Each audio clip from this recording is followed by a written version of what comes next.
আসসালামু আলাইকুম ওয়া রাহমাতুল্লাহি ওয়া বারাকাতুহু। প্রশ্ন করেছিলেন আমার মাদ্রাসার এক ছাত্রী যে সামনে কোরআন পরীক্ষা আসতেছে, আবার তার এখন অসুস্থতা চলতেছে, পিরিয়ড চলতেছে। তো এমন তো অবস্থায় পরীক্ষার সময়ও তার পিরিয়ড চলবে, এমন তো অবস্থায় ওষুধ খেয়ে বন্ধ করে পরীক্ষা দেওয়া যাবে কিনা, এই বিষয়ে ইসলাম কি বলে? আলোচনা বুঝতে সাথেই থাকবেন। যদি এমনটা কারো ক্ষেত্রে হয়ে থাকে এবং কোরআন পরীক্ষাটা যদি মৌখিক হয়, কোনোভাবেই মৌখিক কোরআনের তেলাওয়াত করা যাবে না এবং দেখে তো পড়াই যাবে না।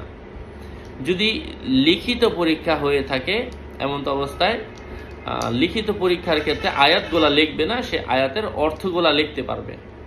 এবং আয়াতগুলা যে সে লিখলে কিন্তু পড়তে হয়, না পড়ে সে না বুঝে কি লিখবে, তখন সে শব্দ ছাড়া একেবারে মনে মনে পড়বে ওই পরীক্ষার মধ্যে লেখার জন্য। লিখিত পরীক্ষা হলে আয়াত না লিখে মনে মনে একবারে কল্পনার মাধ্যমে পড়ে সে এভাবে পরীক্ষা দিতে পারবে। আর যদি ওষুধ খেয়ে বন্ধ করবে না, কারণ এটা এক ধরনের অসুবিধা।